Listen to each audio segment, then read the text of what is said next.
7 bodies, energy bodies. Now, I will explain the first 3 bodies. The first body.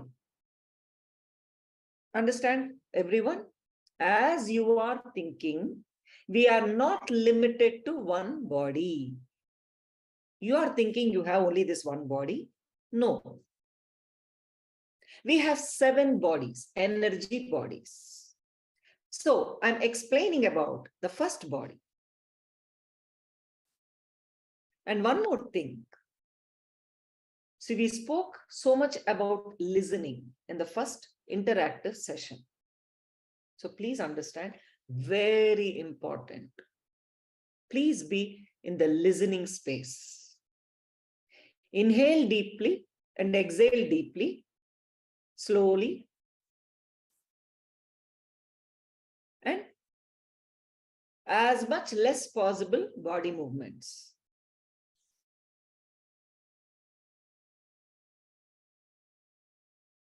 Maybe just by listening, you'll get enlightened. I don't know. I may be still sitting here, but you may be enlightened. We can't say, isn't it? So, the one in which you have come here onto the screen, the first body is what? The body in which you have come here in front of the screen, the body in which you are moving, talking and writing. This is called the Jagrat Sharira, the physical or waking body. This is the first body. The next body is the Sukshma Sharira, the dream body. The body that you use in your dream state. It is the body you use to travel from place to place in your dreams. In your dreams, you see yourself in various places, isn't it? It's not like you are just in one place in your house. No. Sometimes you see yourself in places which you have not even been to in the waking state. Now, the third body is the Karana Sharira, the causal body, which you use when you are in deep sleep. This body does not move.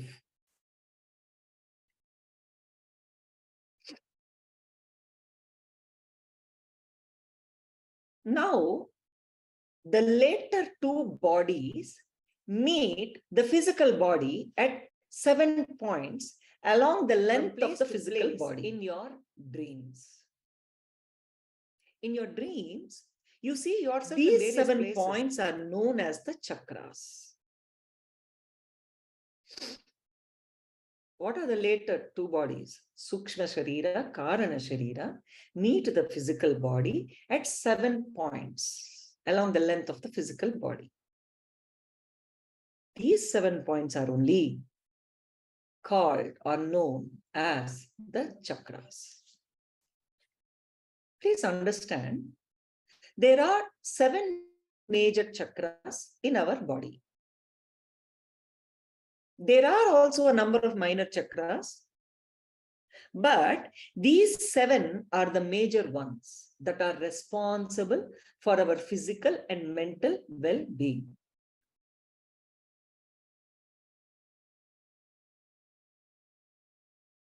These chakras were discovered a long time ago during the Vedic age. Anna, the translation is going on in Spanish? Okay, great.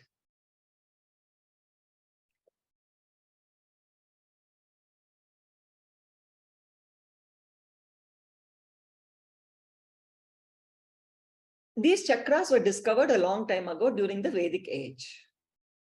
In fact, in many of the spiritual chants, you will find reference to the names of these chakras very often, very, very often. Today, science has proved that there is a gland located near each of these chakras that is related to that particular chakra. There is a gland. Recently, science has proved that there is a gland located near each of these chakras that is related to that particular chakra. These 7 chakras supply energy to the glands. These 7 chakras supply energy to the glands. Somebody is asking my name. My name is Shri.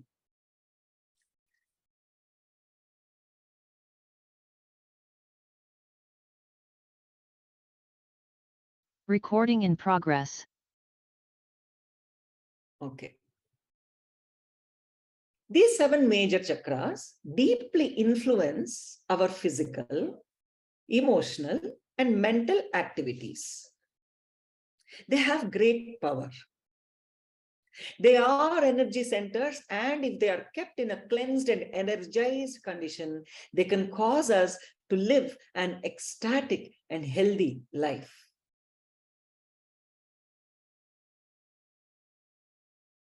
Understand, we feeling dis-ease means not comfortable. Dis-ease is only an imbalance in any one of these chakras. Understand? Because our body and mind are rooted in our inner consciousness. Body and mind are rooted in our inner consciousness. That is the reason any imbalance in any of these chakras is going to cause dis-ease. Keeping these chakras in a healthy state, we can see a transformation happening in us at the mental and physical levels.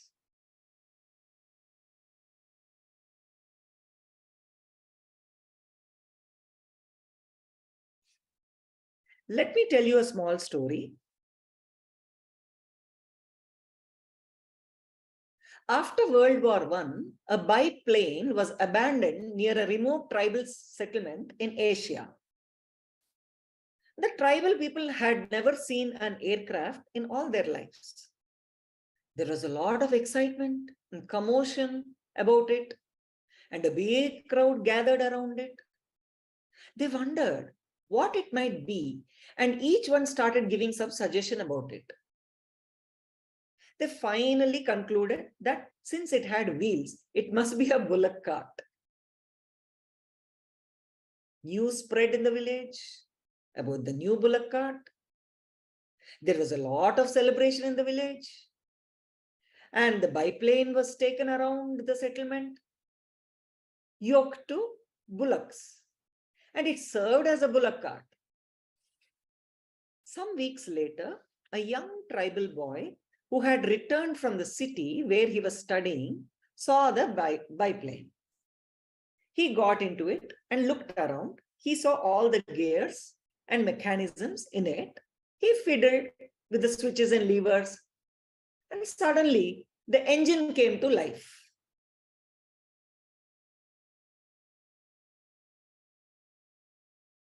He managed to taxi the plane on the ground for a short distance.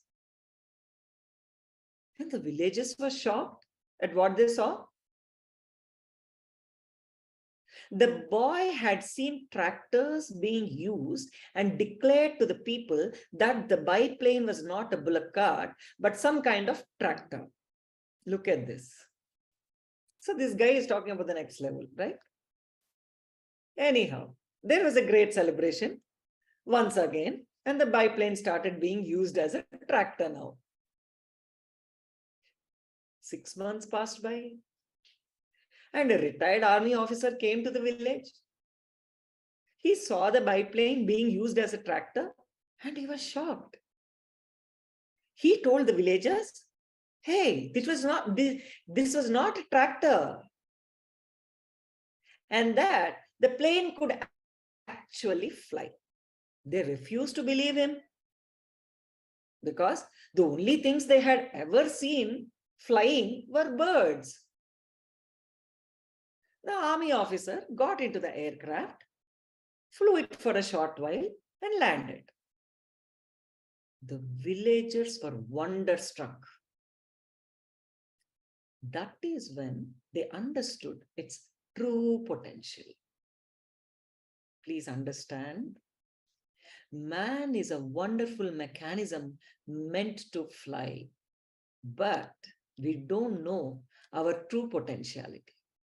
We have a very limited view of ourselves.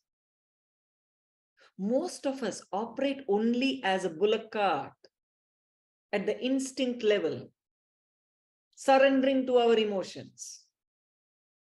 When we associate ourselves with mostly external things like a home, a car, a profession, and other basic things, we use our bodies as a bullock cart. We just operate at the instinct level and remain with an overloaded unconscious mind. We spoke about unconscious mind, isn't it, last time? So when we additionally move into art, creativity, philosophy, and such things, involving not just the mind, but the heart also, we use our bodies as a tractor. A little higher. We will find a certain fulfillment in ourselves.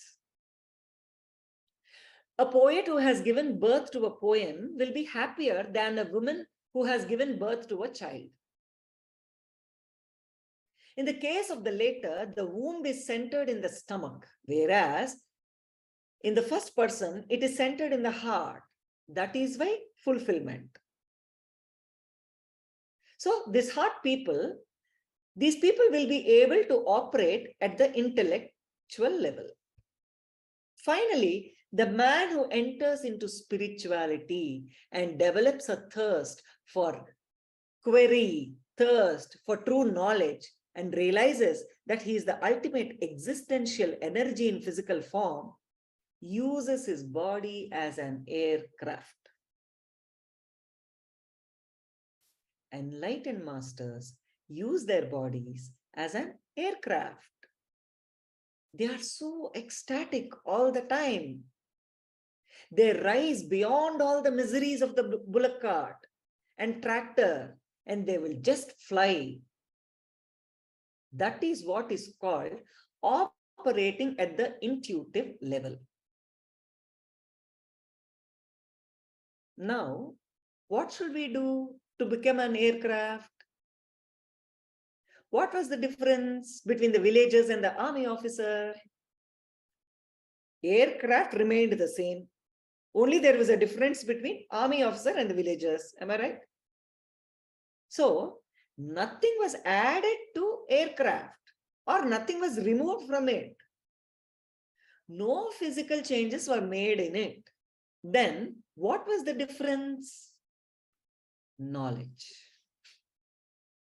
The knowledge of the mechanism of the aircraft. The villagers did not know that the device had such a mechanism that could be operated in a way that it could fly, whereas the army officer knew about it. That's all. So the technique with which they handled the aircraft made it first a bullock cart, then a tractor, and then finally an aircraft. Just like this, there are mechanisms or gears inside us called the chakras, which are boundless energy centers. Each of them is associated with a particular emotion within us. If we understand how to handle the emotion properly, we can function as an aircraft. When we understand the science behind some of our basic emotions, we can become aware of our present deep unconscious state. Science behind basic emotions. Then we will become aware of the present state, the deep unconscious state we are in now. Then we can free ourselves from the load of the unconscious and start moving to the higher dimensions of our being. Please understand, the chakras are not physical entities in our body. They are metaphysical representations because they belong to the auric body and not the physical body. Kirlian photography has enabled us to capture these chakras and prove their existence on the metaphysical plane. It has been proven that when a person is locked with a particular negative emotion, the chakra associated with that emotion shrinks to the size of a coat button. It becomes that small. Hey, understand? I'll tell you one example.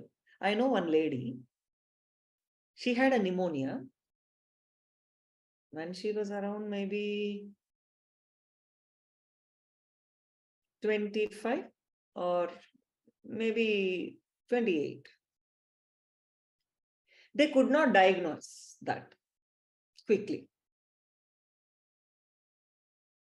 So they did treatment for typhoid, they did treatment for malaria, they did all kinds of things. Then they finally, when she's about to die, they found out it's pneumonia. Those days. Got treated 1 year, on and off, pneumonia was coming and going. Understand? One old man, one old doctor told her, because of this, all the organs actually shrunk. So she can never be normal. Till today, that effect is there. I'm telling you. Perfect, clinically perfect. Nothing wrong, no BP, no diabetes, no nothing, but something wrong. All tests, everything normal, but something wrong. What is it? No doctor after that old man told what happened. See that the organs naturally got shrunk and they lost their full capacity. Even though clinically everything is perfect, it lost its capacity, the peak capacity, the body. Same way, understand, when a person is locked with a particular negative emotion, the chakra which is associated with that emotion will shrink to the size of a coat button. It becomes that small. But when the same person experiences the associated positive emotion, the chakra expands to the size of a cart wheel. Not this much. Even though it's inside us, even though our body is like this, don't think the chakra will be only this much. No. That aura of the chakra expands to a big size of a cart wheel. When the chakra is associated with a certain positive emotion. That is why we should not utter all the time negative words. Understand? This is the effect that our emotions have on these energy centers. Understand, please understand, listen carefully. The words we utter, the emotions we carry, they have a great effect on these energy centers. Our energy flow in these chakras is blocked by our negative emotions, and we are totally unaware of it. We'll go on, talk something all the time. Whenever we utter negative words, naturally negative emotion only will come, isn't it, guys? Naturally, it will block. Understand? Man has not been designed to be a worm that crawls on the ground. He has been designed to fly in the air.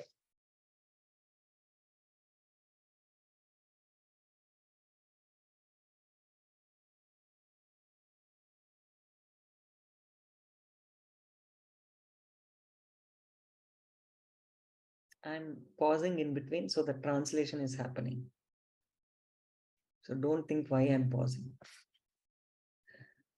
Actually, even these great statements which I am uttering, to sink also it will take time, isn't it? The meaning of it should sink. Just as the villagers had no idea that the device could fly, man has no idea that he can fly. Man always thinks that enlightened people are gifted people and that he should stand at a distance and look at them with awe and respect. He never aspires or desires to become like them. I tell you now, if you are really interested in achieving in the inner world, you will achieve it. Come what may, you can achieve it. The problem is you don't believe that you can achieve. Just as the villagers refused to believe that the device could fly, you are refusing to believe that you are actually designed for much higher things. We are only sitting here to have some simple life solutions for our regular obstacles. But we are forgetting we are designed for much more higher things.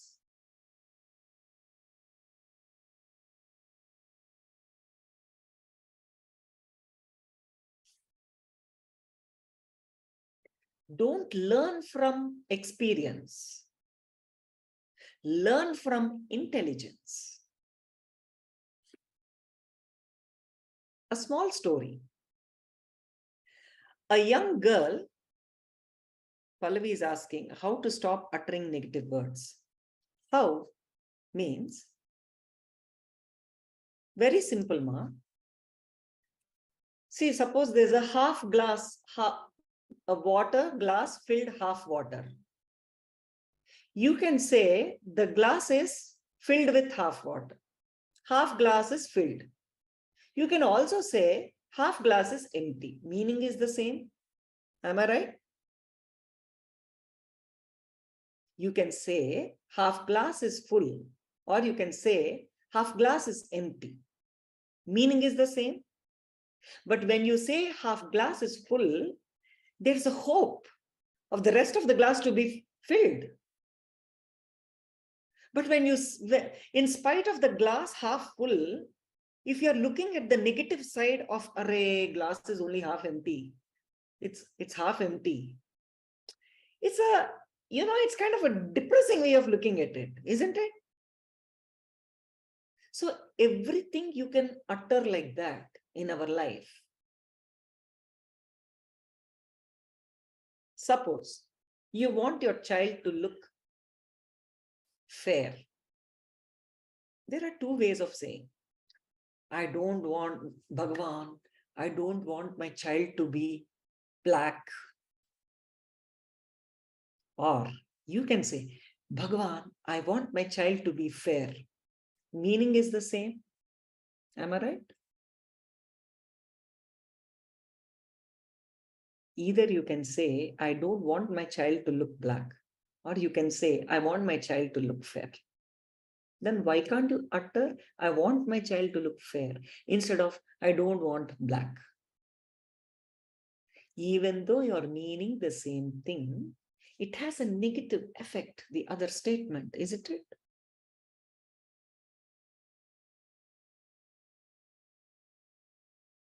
That is how every single day, whatever you are uttering, you can correct it in a positive way.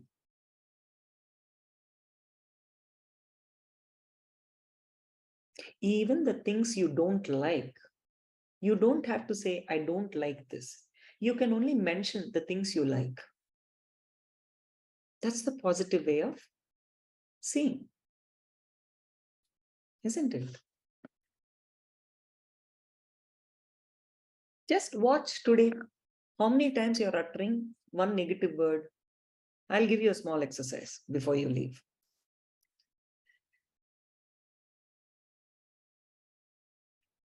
Anyhow, one small story.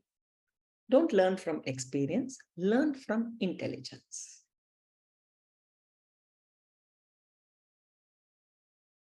A small story. A young girl was learning how to play the piano. She was struggling to cope with the master's lessons. The master, the man next to her, was an expert pianist and was playing a song by himself. The little girl walked over and watched him play for some time. Then she finally asked, Sir, do you by any chance have more fingers than I do?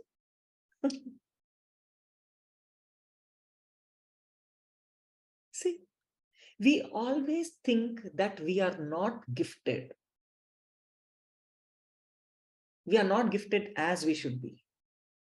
The truth is, we have all that we need in us already. We only don't know how to use it effectively. That's all. Most of us express our potential like a bullock cart or a tractor. We don't know that it can transform into being an aircraft. The power to fly lies within you, but it can lie latent, dormant forever unless you learn the science behind your own emotions. First, you have to learn the science behind your emotions. Anyhow, in next few days, you'll get a clear insight into your basic emotions. Please understand, a master is one who talks out of his experience of the ultimate truth. He talks with the ultimate authority because he has had the ultimate experience. We are all generally under the impression that only with age and experience, maturity happens. Only then one can flower. But no, that's not true. Masters are living examples to show that you don't need time to mature and flower. Let me explain this further to you.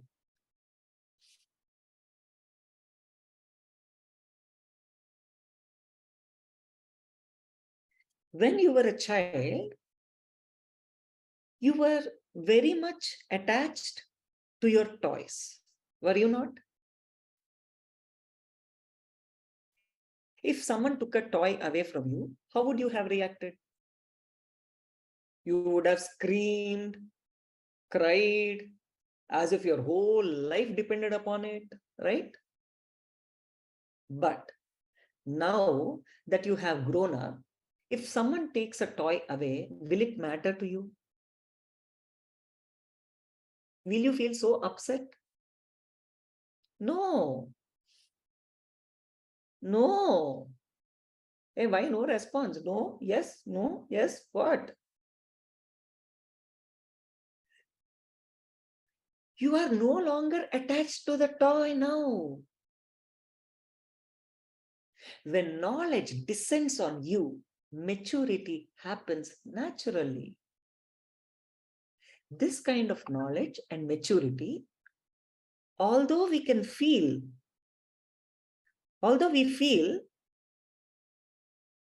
it can come only with age, actually it has nothing to do with physical age.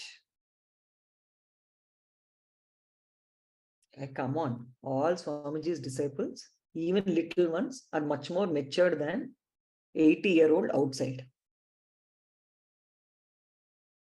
Is it not?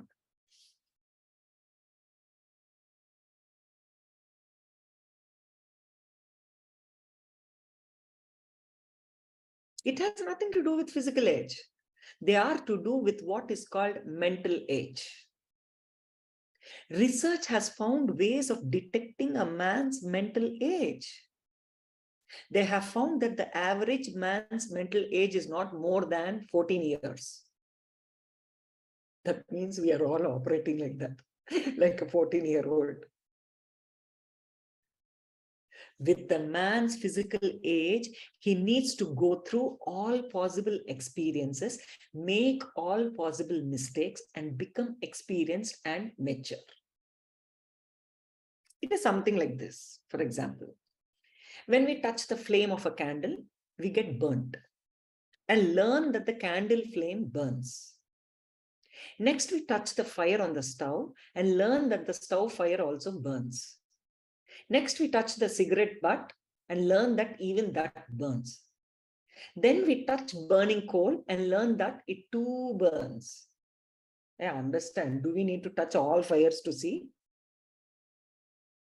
By touching various forms of fire, we learn that all forms of fire burn.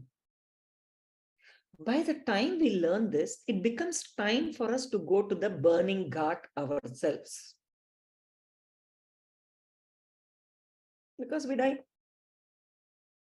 This is what we call learning by experience, acquiring knowledge with physical age. If you touch fire somewhere with the candle and you learned it's burning, you should know that all fire burn the same way, correct? Do you need to experience each fire to know that fire burns?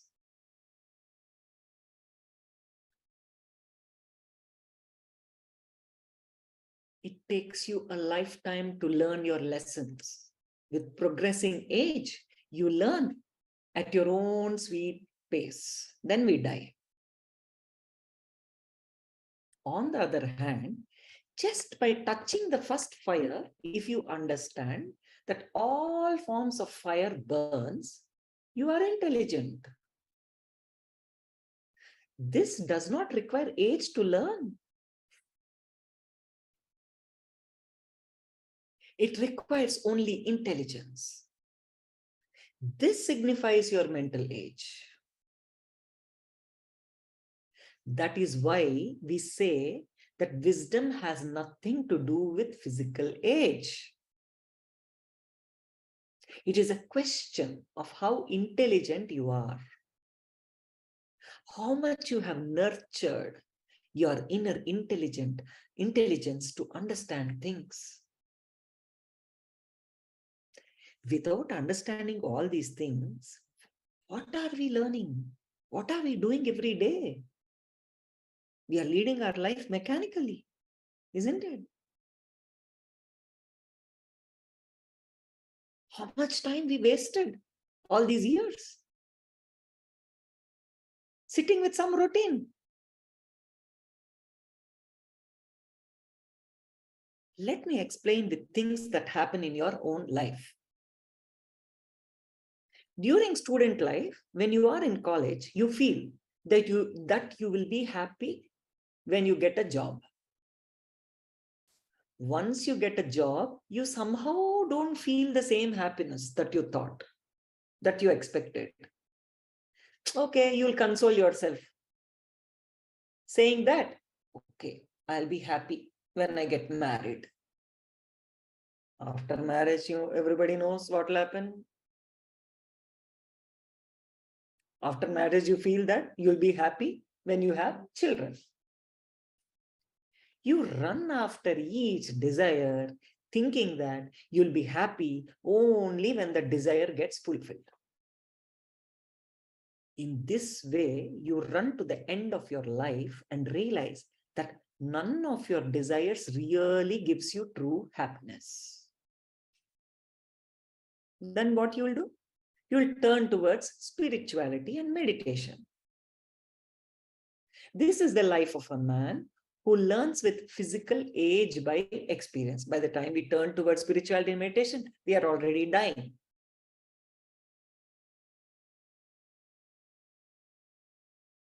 This is what is called physical age by experience.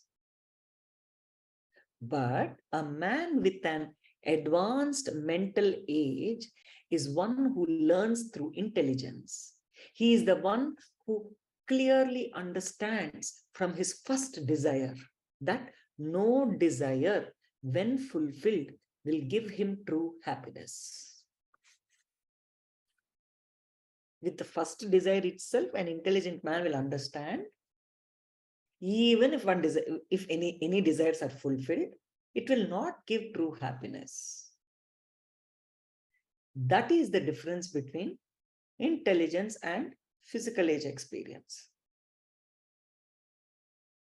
This intelligence guy, he will be able to see through the whole and analyze the whole thing. He will know that real fulfillment comes from inside and not from outer world things. To attain this wisdom, you need not be aged. You need to be in the present. That's all.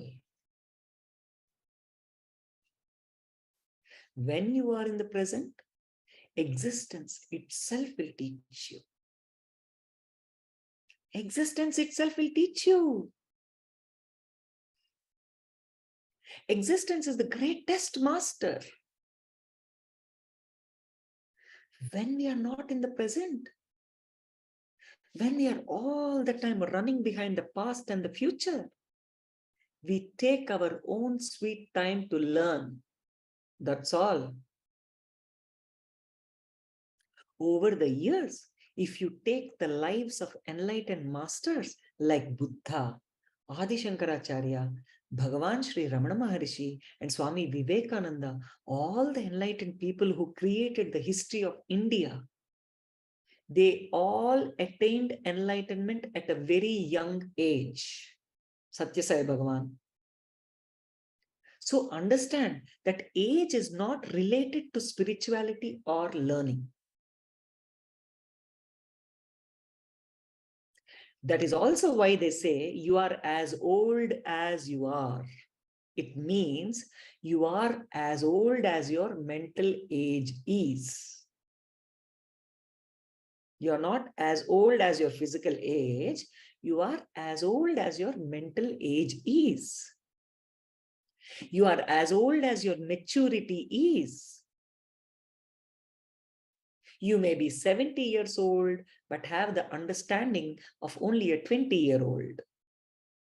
Or you may be 18 years old and have the maturity and understanding of an 80-year-old.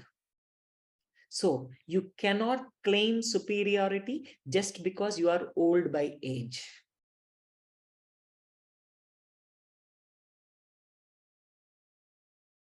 A beautiful story about Swami Brahmananda, a direct disciple of Sri Ramakrishna Paramahamsa. One day, Swami Brahmananda was meditating in Vrindavan. A devotee came and placed a costly blanket before him as an offering. Swami Brahmananda said nothing. He silently observed what was going on. A couple of hours later, a thief came by, spotted the blanket and took it away. Oh God. Still the Swami watched in the same way, silently, with no reaction. That means what? The gaining and losing of the blanket made no difference whatsoever to him. Am I right? A beautiful blanket coming, gaining, and a beautiful blanket. Thief took it away, means lost. So both made no difference to him. There is a similar story in the life of Bhagavan Sri Ramana Maharishi. One day, some thieves entered his ashram. They took whatever little they could find and before leaving, even gave him a blow. It is said that not only did Bhagavan show no reaction, even the pace of his breathing did not alter during the incident. He was supremely unperturbed, undisturbed by the whole incident.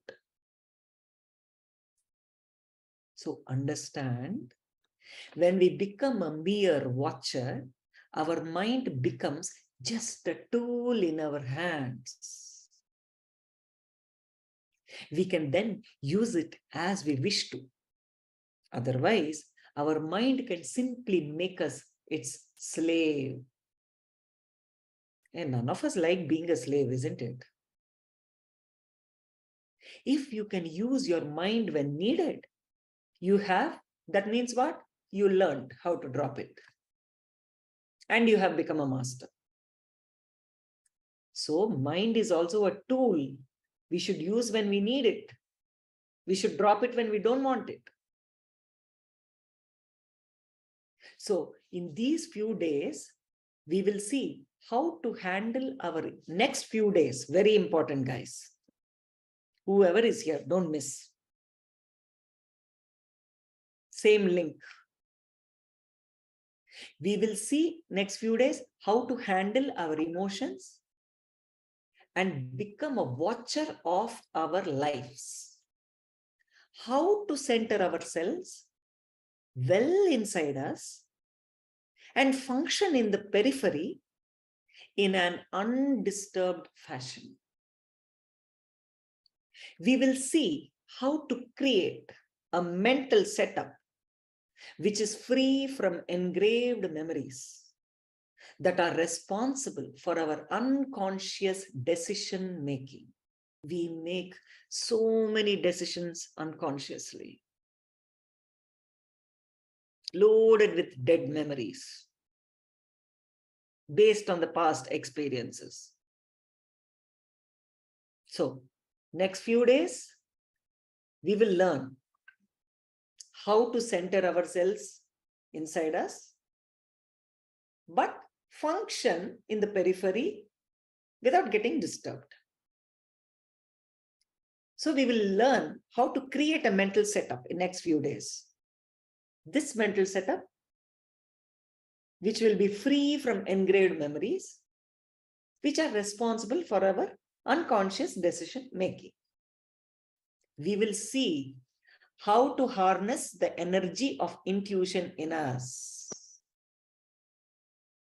We will learn in next sessions how to harness the energy of intuition inside us, how to move from unconscious zone to conscious, then to superconscious, how to have a breakthrough from unconscious to conscious, and how to have a breakthrough from conscious to superconscious, how to move from instinct to intellect, from intellect to intuition. Means what? From bullock cart to tractor, from tractor to aircraft. How to bring forth the fountain of bliss. Fountain means what? Bliss does not drip on drop by drop. No, be like fountain. The bliss inside us. We are already that. All we need to do is unlock that bliss. Unravel the bliss. How to bring forth the fountain of bliss from within us, we will learn in next sessions. So we will meet for the next session tomorrow. We will learn much more deep things. We never even entered into the chakras yet.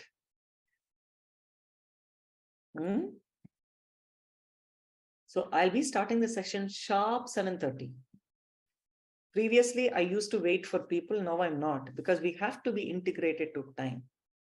If we don't learn that, I don't think so we can progress otherwise, isn't it? So I'm also learning integrity. So integratedly, let us connect to next session tomorrow, 7:30 p.m. Indian Standard Time. 7:30 p.m. Indian Standard Time. Okay. So any doubts? No, we don't have address, Srinivas. I don't have, at least. Maybe see if you can see in internet, you can find. Check it out, Google. So the exercise I wanted to give before we end the session. Today, whole day, what words do you utter? At least one or two people share with me. Look in once. How many people utter, oh, I'm irritated. Oh, I'm bored. Oh, that guy is like this. Oh, this guy is like this. Oh, my leg is paining. Oh, my hand is paining. Oh, since so many years I have allergies. Or like this, I'm fed up with all these things. God, Bhagavan, I'm fed up. I'm fed up with you also, Bhagavan, because you're not healing me at all.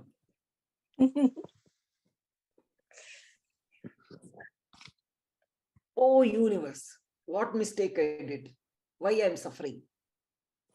Why only I am suffering? All bad people are living very well. How many of you utter these kinds of words at least once in a day? Tell me. There you go. And nothing wrong in lifting hands. If you're not lifting hand, that means it's a lie. All of us do it. Come on. All of us do in some way or the other. See, today's exercise, 24 hours till tomorrow session. 23 hours, by the way, because 8:30 now, tomorrow 7:30 it starts. 23 hours. Utter only positive words. Suppose you feel you're fed up about something, you're irritated about something. Consciously, don't use the word called irritation.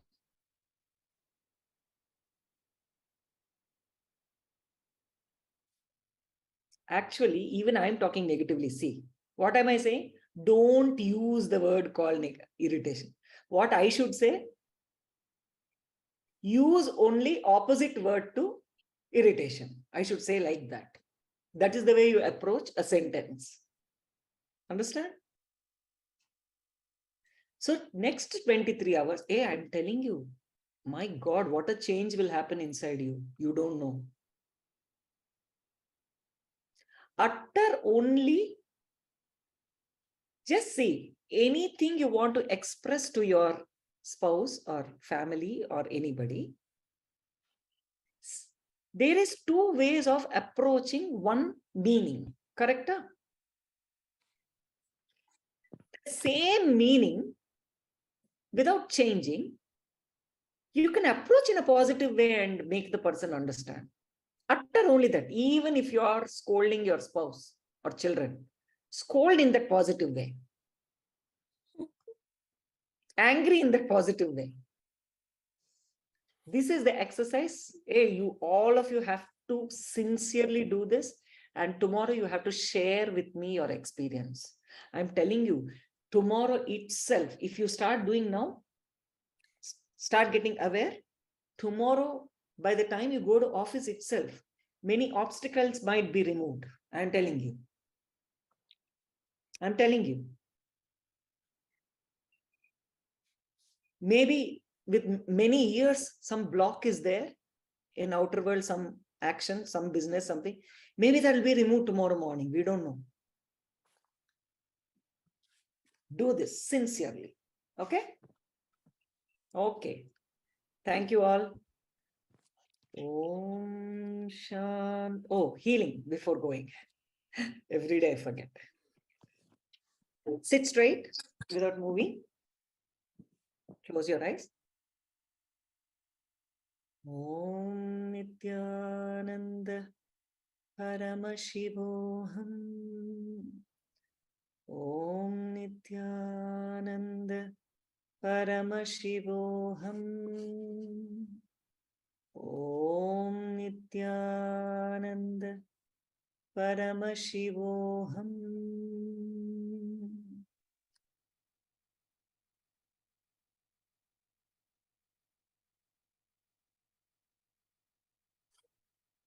Let every one of us who are sitting on this two-way screen and whoever is hearing on the social media platforms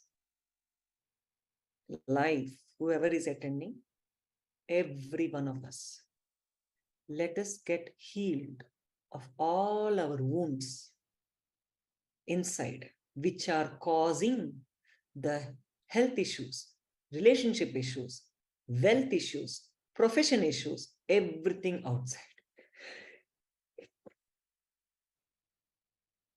Let us all be healed from all these wounds, which are reflecting in our outside life in the form of obstacles, diseases.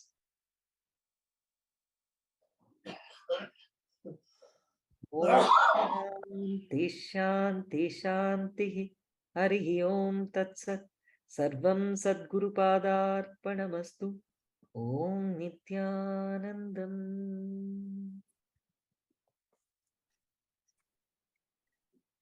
Thank you, everybody. See you tomorrow for the session, sharp 7:30 p.m. Indian Standard Time.